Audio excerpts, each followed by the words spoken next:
Welcome back to Content is Profit, everyone. Today we bring to you a very special episode. This is, I think, the first time that we do something like this. You're about to hear a behind the scenes call that we had with somebody that came from one of our partners, our amazing people at Capsho.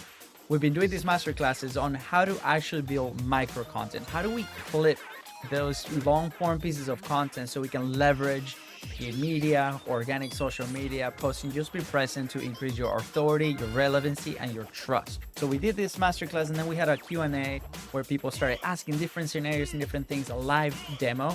And then after that, we've been booking one-on-one calls with this incredible community to point them in the right direction, whether they don't have a team or they do have a team to create these assets. You're about to hear is the behind the scenes of one of these calls. Is raw. You're gonna listen to the interaction that I had with him live on that call and the advice that we gave him on how to leverage the content for profit. So I hope you like this type of content. Let us know what you think in the comments below or send us a message at BizBrosCo and let us know what you think.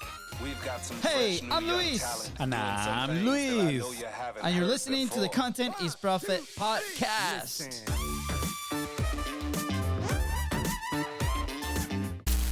I think it's brilliant. I was really, because what it did for me is it gave me more of a strategy. Create 3 or 4 posts for a week, 4 posts a week, and then have them targeted. I did it last week for the first time, and I definitely got more engagement.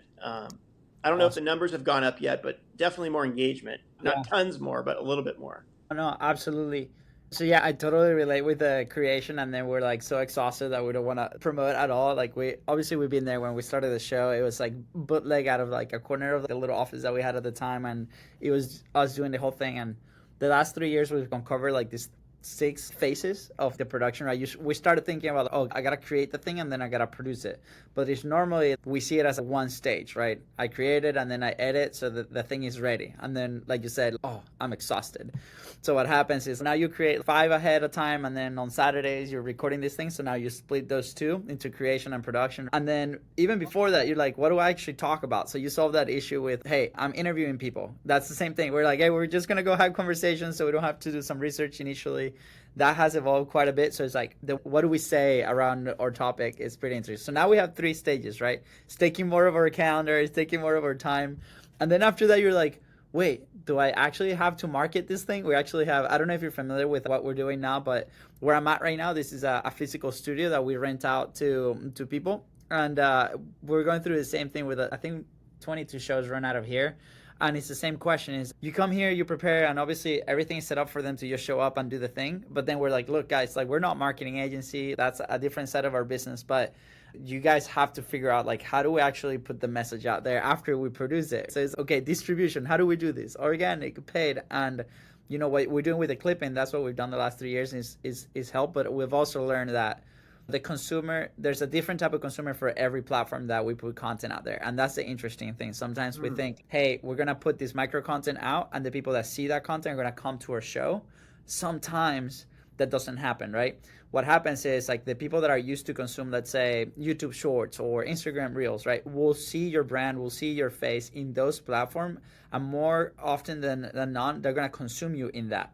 Some of those people, a percentage of those people are going to be podcast consumers, right? They're going to be people that also listen to podcasts, and then they could transfer to your thing. So just by putting this out there, and then at the end of the day, what is the expectation, right? Like we're like, okay, if I put 5 pieces of content, what's the hypothesis?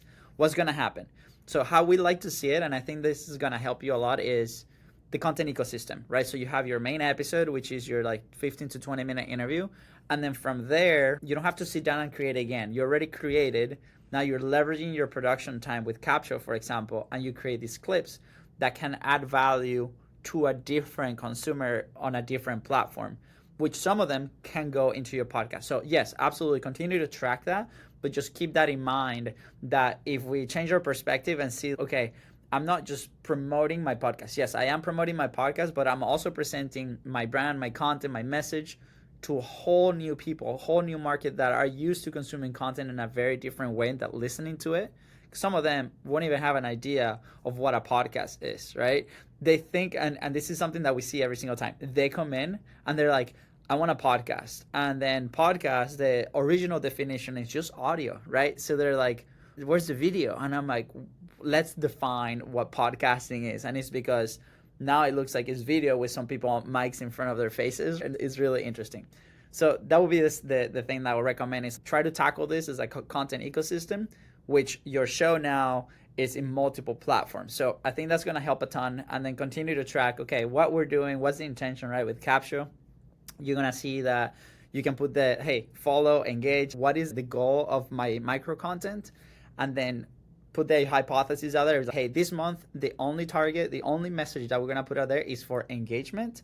So select those clips and then measure. Like, how was the engagement at the beginning of the month? How was the engagement at the end of the month? Did it go up? Then the month number 2, let's try a different approach. Let's try promoting the show for people to go there. So grab those intros, grab those outros, and measure. Beginning of the month, end of the month. Did it work? Like, how many new listeners do we get? This is the only marketing strategy. And I think like by creating like these groups of like hypotheses and testing it out a month in advance, I think you guys are going to get a path into it. For example, we know that same piece of content in Reels, same piece of content in YouTube Shorts, the YouTube Short consumer is going to move like 20% more to our show because they're used to consuming long form content on YouTube. The Instagram Reel consumer, for some reason, they'll click on the link, they'll listen to 1 or 2 episodes, and then they'll go back and consume on Reels because that's like their favorite way to do it. So it's pretty interesting like how we see this out. And it's just by putting hypotheses. There's no way to know like how this type of show will do well. It's about your message. Are you good at delivering your message? I'm assuming you do because you've been doing this for a long time, right? Your story is good. Is your content engaging? But this is going to help you like speed up that process to go a little bit faster. Yeah, hopefully that helps. So I don't know if you had any specific questions from like the masterclass or any specific thing that you wanted to cover. We told Deidre, we like, hey, we love your community, so we're here to help in any way. So yeah, no, this is really helpful hearing your kind of strategy of action because I relate entirely. The research part takes time to set up the interview. So I have a little script and set all that up, right? Yeah. And then the interview, then doing clips. And usually when I'm ready to release, I send the guest, a couple clips to use, but I don't have a specific strategy. Like I don't say, I'm sending you a clip for engagement. Can you use this so people will consume the content? And can you post it here? I never do that. I just leave it up to them. Yeah, I think about it too. That works really well. That at least this is what we've experienced. That works really well with people that are familiar with content. In my world, with our name of the show, like we get a lot of people that are familiar with content, right? When I send that out, either they have a virtual assistant or they have a team member, right? Or they have somebody that's already familiar on how to do this thing. Now, what we've seen in other industries or people that might not engage a lot in content is like they don't know what to do with that content. Maybe a question that you can ask ahead of time, you're like, hey guys, do you have a pod? If they do have a podcast, if they produce content, like where do you produce? What happens is now you have an idea like, oh, this guy only does YouTube Shorts. Then you can send them a couple pieces of vertical video and then you can address on that email, be like, hey, do you mind putting these out on your YouTube Shorts channel, which I've seen like is amazing. And then it's a little bit more targeted, right? Because we used to send like the first 100 episodes, I think we were doing like maybe 15 pieces of content for them. And it was like one guy that called back and he's, dude, guys, like this is amazing, but my team is overwhelmed. Like they don't know what to do like with all this content. And in our heads, because we were so familiar with it, we were like, it's easy. You just put it here. And they're like, so that caused a conversation where we ended up working with them because we were solving that issue. That's a problem I didn't know I had. So maybe like in your case, it's okay. Do they actually publish some stuff? If let's say they're very heavy on LinkedIn, writing text, maybe if you send them a video clip, they might not even put it out there because it's not the consistency that they're looking for. They want a written post. So you can use the same process. It's just you just send them like a written post about your thing. And then they're going to be like, oh, this fits my message, right? This fits the way I create. And then it's a little bit more easier. So what you're doing is you're removing the friction from them publishing. So that's going to help on the execution on their end, right? And hopefully with tools like Capsule, for example, you're going to be able to grab a snippet of what they say, the value. And if you lean heavy on video, for example, which you can leverage, you can also send them like the video clip. Hey, by the way, I've noticed that you write a lot on LinkedIn. Here's a written post. You can update it with whatever you want. But here's also a video that you can put out there on YouTube Shorts, Reels. If you have any questions, let me know. And I think like by leaning towards what they do already, And it might be like a little extra step of research where it's this person, let me see what they're doing on social media. And then you grab that. Or you can ask them on like a form if you do forms before your show. I was just going to say thank you. So I do have, like you said, I have a form. Now all I have to do is ask a question. How do you best consume content? When you share content, where do you prefer to share or something? Exactly. And you could put a little note in there. Hey, our team is going to send you some assets for you to elevate your message. And it's always what's in it for them, right? At the end of the day, they're giving you their time of day. We want to just return the value to them. So what's in it for them is, hey, we want to elevate your message. We want to, and that's what we do with our guest assets. Same thing. We're like, hey, we have assets that's for our podcast. We don't send them the same things that we do for a podcast. We send them a clip of them delivering value. What happens is that's going to increase my relationship status with them, right? Because I'm not putting my brand on their thing, right? I might be showing my face, and obviously we have our brand like in the footage. For example, like every time on a call, there's either something that says content is profit, right? So I don't have to put like a branding on the content. I don't have to put a logo on the content because it's already part of the footage. So what happens is we even go, and if they already have producing video content, we try to mimic what they're doing. Like obviously this is a little bit more different capacity, right? We have a team that does this, but it's, hey, what is like the type of captions they're using? So what happens is like we give them content that's as close as possible to what they're publishing, so it's easier. So let's say they have these like Alex Hormozi style captions, right, which are like red, the yellow ones and the emojis and all these things, but then I send them something that's completely different that's not gonna be on brand with them. They're probably the same thing. I'm adding friction. They're not gonna publish it. It's just like the text, right? It's just a different format. So if you want to go that route, I'll say perfect. Now here's the caveat. Measure. Be like, okay, if this month I have 10 guests and I send them 2 pieces of content each, go back and check how many did they publish? Because it might be something that maybe in your industry you're like, I'm investing 2 or 3 extra hours every Saturday creating these assets, but no one's posting it. Might as well just save those 2 or 3 hours to create more of your content so you can put your message out there. So always go back and be like, and test it out, maybe 1 month, right? Or maybe ask them like, why are you not posting, if that's important. For us, it was like, why are you not posting? And that was a sales opportunity for us because maybe they didn't have a team, or maybe they didn't have a team that created that type of content they didn't know. This is really helpful because I've been doing bits of that, but something as simple as asking them ahead of time. And also they give me the links on the intake. They give me links of where they go. So I said, what social media do you use and blah, blah, blah. So I could just click and just watch their social media and match it. Great. Yeah. This is so helpful. I'm glad you're helping. and appreciate it. And so your service, from what I heard on the call, is your main service is creating microclips for brands and helping them do whatever, use it for advertising, growth, or whatever it is. And that's, yeah, absolutely. So it's like our ideal customer is somebody that already is bought into content, right? They believe content is the way, and they might be tied up either in any of those 6 stages, right? Like, what do I say? The creation process, mainly the production is where we come in, where we can leverage the content that's already created. And then we go into like distribution, like how do we connect that to monetizing? So you said, for example, hey, you want to go speak on stages about this topic. Your podcast is a really powerful tool because you can bring those people that you want to have that conversation with into your world. You talk about your expertise, and then immediately after you present them with an opportunity to connect, right?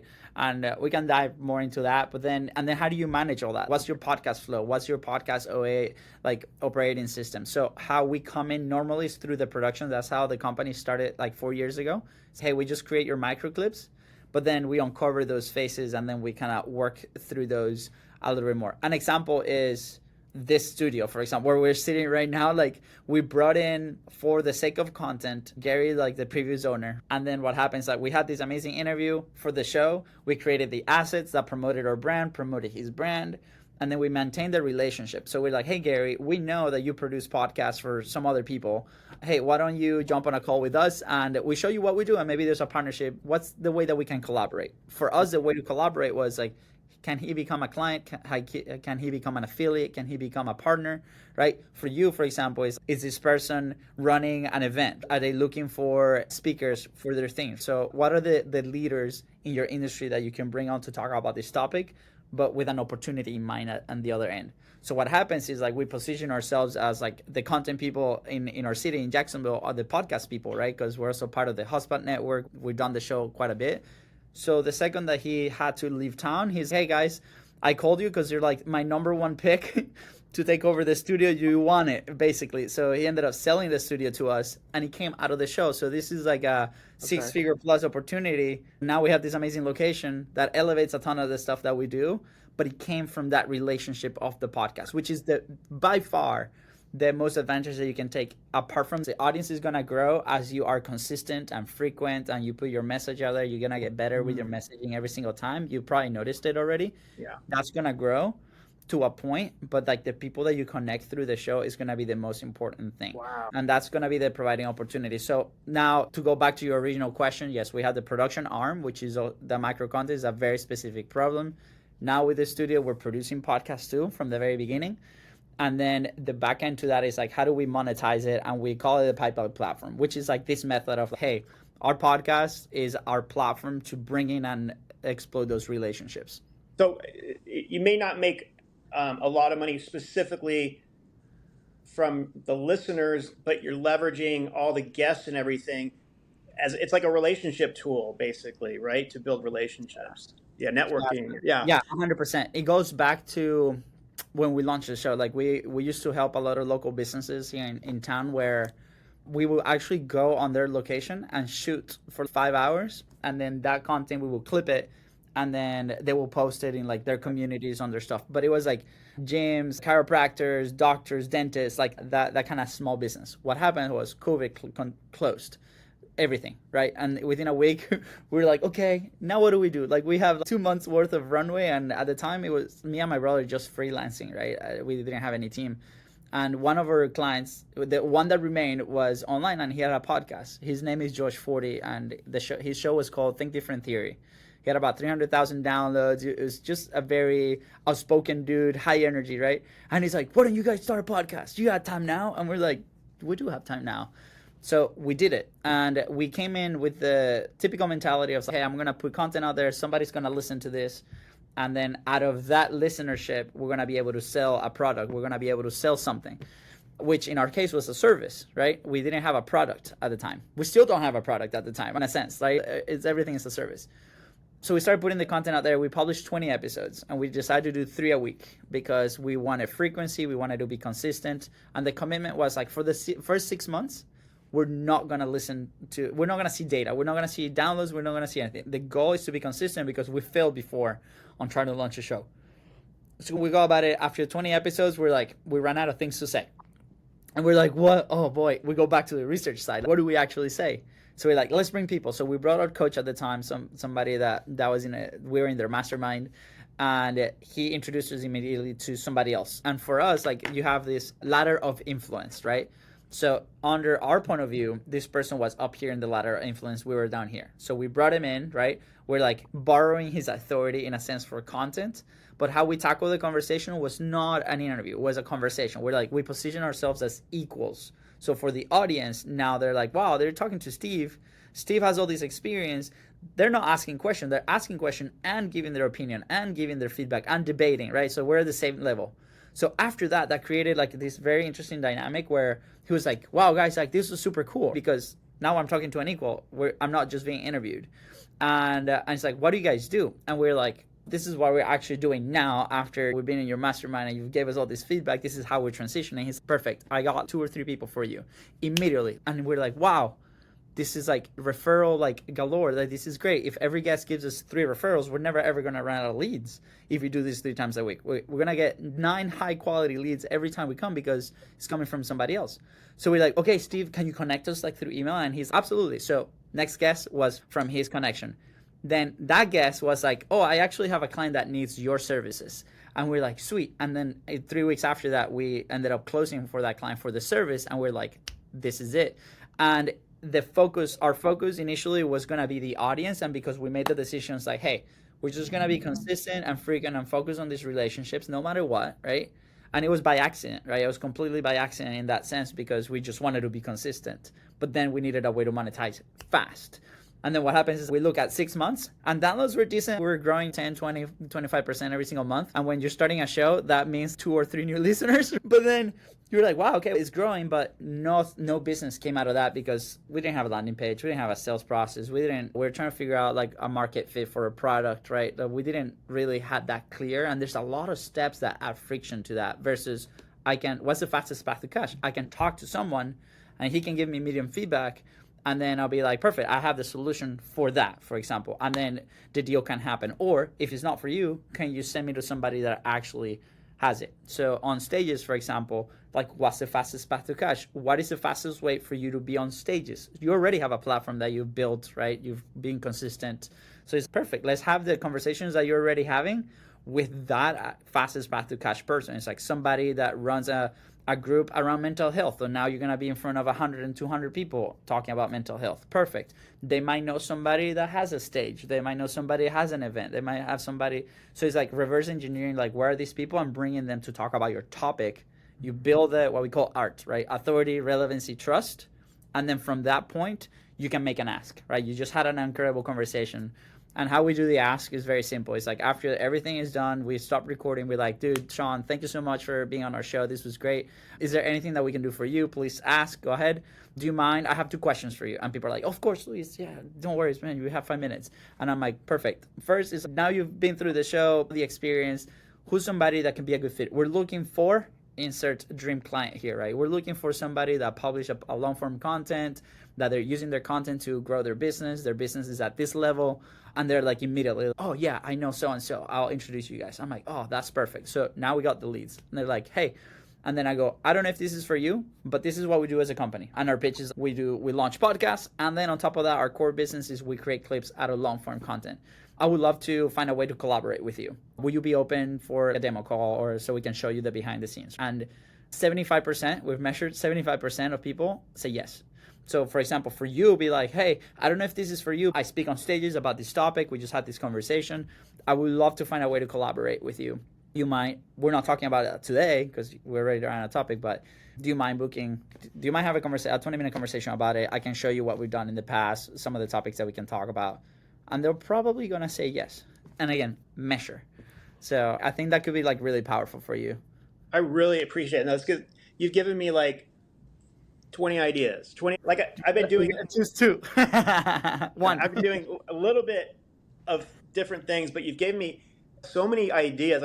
Thank you for recording this because I definitely need to watch it back. But your process is really strong and you of how you do it. And I like the way you after the call, because I always do that. I stop recording. So thank you so much, blah, blah, blah. But I don't ever ask them anything. I never do that. I never ask for referrals. And I don't keep the relationship. I send them a follow-up email and all that, but I don't work hard to keep the relationship or target some of the guests who do speak on stages or who I do some editing myself a little bit. How can I turn that into some dollars? Even though it's been a passion project, I would love for it to be more of an income project so that I can do more of it and help more people. Yeah, no, absolutely. Another interesting thing that I don't know how you guys have set up the podcast legally, but some people here have set up like a nonprofit where the podcast runs under the nonprofit. So what happens is we have like a church show that runs out of the studios, a religious one, and we have a political one that goes here through like the city. And they did that setup. So what happens is now they're going out to their community and be like, hey, do you want to be a part of this show? Even if it's brand new, no downloads, no nothing. And we just want to cover the production costs, for example. So whatever those mean to you. For this like group of people, they want to do like at least 3 months. And for them was like $3,600. Right? And they're like, what happens is that easier sell if you do it that way. And it's easier in a sense, but if you have a for-profit, that's okay too. But if you have a non-profit, like it just opens a little bit more doors. And I'm not asking you to change your structure, but it's just an idea, right? You can do it either. But their guys are going to like, hey, why don't you make the religious guy? Why don't you go to all the churches, right? And be like, hey, do you want to be a part of this show? And you want to be a sponsor? And that's tax deductible for you. So what happens is like this money are already like either paying taxes or they're already donating to somebody else. Why don't you do it for these costs? So what happens is like now your monthly production cost is cost, or you can make a profit out of it. You can pay a salary out of that. If it's a for-profit, same thing, same pitch. It's just you don't have the tax deductible thing, right? What's the exchange of value? So initially, that is more than like the audience, because on the audience you have to build that trust, you have to be frequent, you have to be consistent, they have to be your ideal customer for whatever you sell, and that usually takes a little bit. If you inject ads too, that's a little bit different equation, but that's like way ahead and that's a little bit different. But what are these creative ways where we can first keep the show running so we can be consistent, and second is like, perfect, can we pocket some of that where it's my pay as a host, for example, or if you want to bring a producer, if you want to bring a team that helps you out. I think those ways is the two main ways that we've seen the fastest way that you can actually monetize a show. This is great. This is wonderful. And now I have you as a resource. And, I talk to other podcasters. So my budget isn't high yet. It's me. It's my budget. So but this is something that like you said, you make a couple things happen and all of a sudden you have some money to pay for the production. And then I would love to outsource. I had a producer who did audio only for a while, and that was helpful, but he didn't do video. And so I've been trying to do more video stuff. And so I think you already have the framework where, depending obviously on your budget. Yeah.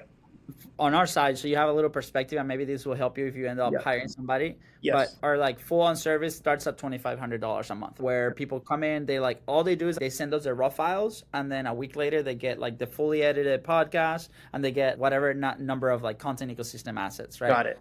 That's like on that side of the business. But you have a framework, right? It's the same framework that we use with our team. We use same tools, like we use Descript, we use Adobe tools, like whatever like the editor wants to do.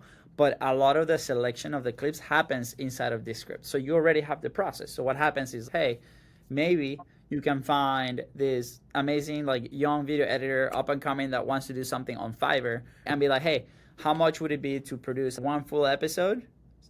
And then you tell them, I want my intro this way. I want if you have a mid-roll, if you want your outro, right? This is an example of my fully edited podcast. I want it this way. And then here is the framework that I'm going to teach you for the clips. And it's like, for each episode, I want 5 clips. And here's what I want you to do. And then you have the elements of inside of the production where it's, okay, what is the flow? Normally, I download the raw files from whatever platform I'm recording. Then you upload those files to Capture. Capture gives you the information. Then I upload the raw files to Descript, for example, using this specific example, right? And then from Capture, I select the clips that I really want, and then I find them on Descript, and then I edit on Descript. That whole process might take you 1 hour, 2 hours, maybe, before a decent size, like a decent product at the end, product meaning the content.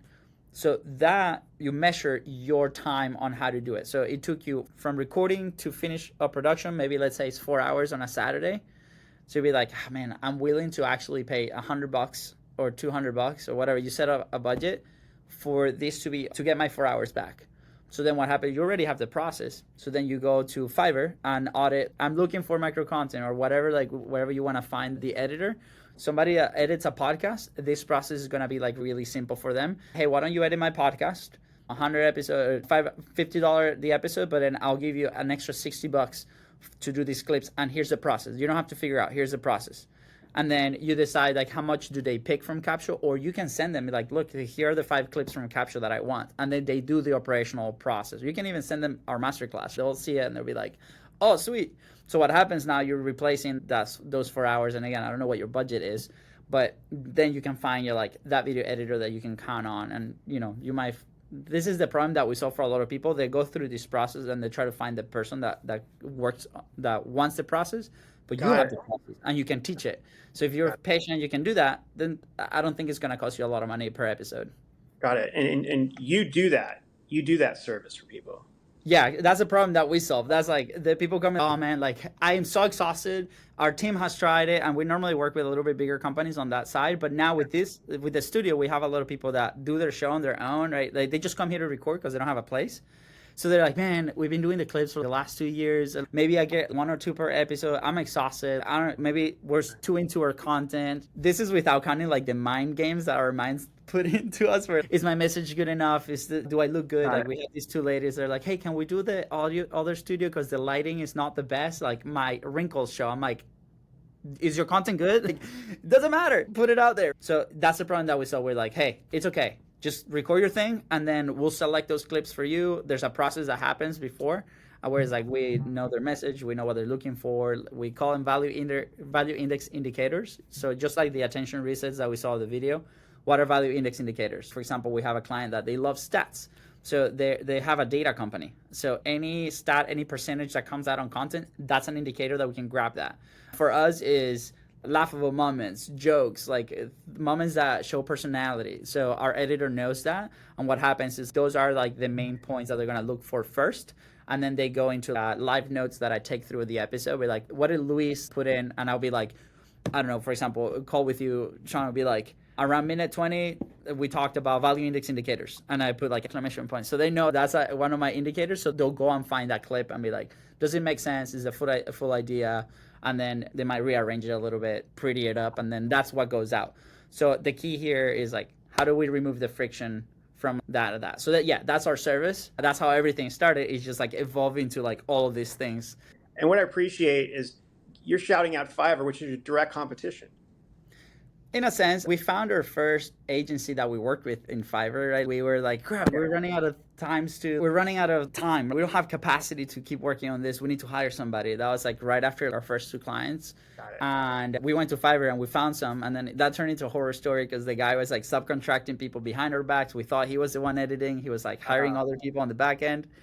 So then we ended up hiring his team, and they became our team for the last 3 years, which that's a whole story for a different episode. Yeah. But yeah, we went there. So at the end of the day, it's looked like we might not be able to serve you because you might not be like at the level of business that we needed to keep it consistent, which is okay. So we've recently dove into like with Capture, for example, we're like, you know what, this is a partnership that makes sense. Let's go help. And if this is a framework that works, great. What we're thinking, I would love your feedback, Sean, on this is we're thinking about maybe a weekly call that keeps people accountable on this processes. Hey, what are we doing? What are we improving for? What are we improving in our process, in our podcast flow for next week? How are we measuring data? Like all these elements that we talked about today, we're looking at maybe twice a week for 30 minutes where one call is, I am committing this week to do X. And then the next call is, did we do X? Yes or no? And why? And then how can we improve? So we're trying to figure out like what that offer is for the people that we cannot actually execute the service for. Right. Under your eyes, we love your feedback because I don't know, like you're one of the first people that we actually announced this to. So yes, my advice is, because I've got a good friend who does masterminds, and she said this advice: you have to charge money for it. You have to, not a ton, but you have to charge decent money, because people do not commit. If you say it's free to try to get their business, they won't show up. They won't be as involved, and it's a waste of your time. Yeah, no, 100%. This will be like a paid thing. We're thinking around like $147 a month for those 2 calls. It might be some teaching. We might have some surprises. Who knows? But the main purpose is like, what is the thing that's going to be moving the needle for our content this week? Because we are in a similar accountability call. We do it 10 minutes a day, every single day at 9 a.m. And we join in. It's like a group of like 10 people. We say, hey, this is what I'm committing to. And there's like every beginning of the month process where we say, hey, this is our goal for the month. And this is my weekly commitment. And then during the day, we're like, this is the thing that's going to get me closer to my weekly commitment. Did I do it? Yes. Didn't do it? No. And that's it. Check in, check out. And then it's helped me a ton over the last year. I've been doing that for a year, and it's been awesome. And we've connected with a lot of people. So we're like, how can we replicate that in the content space? Because a lot of people are like, there's so much stuff, so much noise that we just have to like really back in and be like, okay, what is the one thing that I'm doing? For example, like for you, it's like, you got to decide, okay, are we focusing on the micro content for the guest to elevate that relationship? Or are we focusing on the pipeline and who's a quality guest that can get me onto stages, right? So you'll have to decide and be like, okay, we're going to find 10 people this week to do this. So then we'll be checking in. Okay, Sean, did you find the 10 people? And if not, how can we help you? Obviously part of the community as well. So that will be, we're thinking like $147 a month where we can do that twice a week at least and do that. So I would love your feedback. It's not up yet. My feedback is incredibly helpful, but it has to be really targeted, and the accountability part is great because people like me, I've been in masterminds. And if there's not like a checklist or a framework, here's what you're doing. It could be online, just verbal, or it could be like a spreadsheet or whatever. And just keeping track of accountability, because what I found is that people just show up and then they go, okay, what are you working on? They go, oh, we're not working on this. We're trying to do this. We're like this. And they don't do it. It brings down the group. And I've been guilty of it too. So it becomes a social hour for half an hour.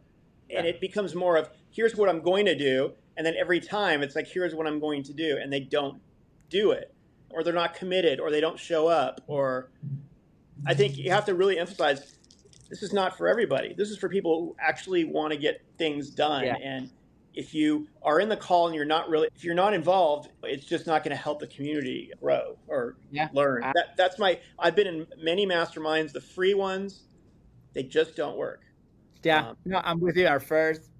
This was crazy. I quit my job in like September 2019 to do this full time, and then that was a Friday. Saturday we were in a plane to go to Boise, Idaho. We got to Boise to it was like 600 people in this event. They were selling a $25,000 mastermind there. And up to that point, we bought like the $100 challenge and we did the thing. And then we did the $1,000 course and we did the thing and we got the results and we executed because like it was hard. So my wife was like, okay, the only way, because she was pregnant at the time, the only way that you can do this full time is if we have 1 year's worth of cash in the bank for you to go do this full time. She was about to graduate for pharmacy school. And she was noticing that I was being miserable, right? I was running a fitness studio and I wasn't like syncing with my boss at the time. And I was just coming all grumpy or whatever. And I was doing my business on the side and trying to grow the service. And anyways, we go to Boise and we have the year worth of money in the bank from loans that I took out, right? It was not cash that I had. It was just like 5 different loans. And then this guy makes the offer and we're like, look, we did the $100 challenge. We did it. We had success with clients. We had success with us. We did the $1,000 thing. And then we decided to invest $25,000 in that mastermind like that day. That was like half of what I had in the bank. Done. But that put an immense amount of pressure to go and execute. And that's what I needed at the time. My wife didn't find out till 2 years later, but it turned out great. She didn't know. So imagine like add to that pressure a little bit more. But yeah, to your point, it's like we've done the free things and it doesn't work. It doesn't attract the right type of client. But at the same time, for us, that's what we battled the last 3 years is like, how do we actually move from the service? The service still stays for the right client, right? Because we've had people, that amount is a very big stretch. And then they get in a month or 2 months. And this is a long-term play, right? Like if content is a long-term play, no matter what, right? And they might not have the message. Then they might not have the product. There's so many elements. They might not be good at delivering content, right? There's all these things. And then after 2 months, they drop. So we're like, okay, what do we learn? It's not the right customer, but he might be the right customer for a different thing. So that's why, like this year, the commitment was, okay, now we have the studio. Yeah. Perfect. We have the beginning of the pipeline because there are people that are starting out. We have the top of the pipeline, which are the people that have been doing this for 6 years. What falls in between? So now we're in product for the what falls in between. And dude, this call with you, Sean, has been incredibly helpful for me. And so I appreciate you. Thank you for the feedback. I really appreciate it. I hope one of your customers, which is an emerging podcaster who's got kind of consistency, knows what they're doing, but they haven't got the process and they haven't got the support yet and that type of thing. So no, I appreciate it. This is really helpful. I'm going to watch this back, take notes, but I already got in my head some really golden nuggets, including connecting with your guest. First, simple thing, get referrals from your guest right after the interview. Yeah. Right? And then get in the pipeline to find people that run stages or are on stages that can say, hey, yeah, we need a speaker or somebody for this. And those are 2 things that stand out. Also is test your material by going to doing like your month challenge of yourself. Say, okay, my goal this month is engagement. My goal is to get more likes and things. Or maybe my goal is to see where my audience really is. Do they respond more on LinkedIn or Instagram, right?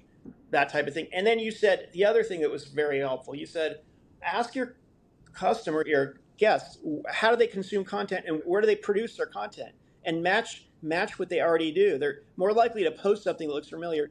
And don't brand it. Give them some unbranded stuff so that they can use it correctly. I do that, actually. I usually give them one clip that's unbranded.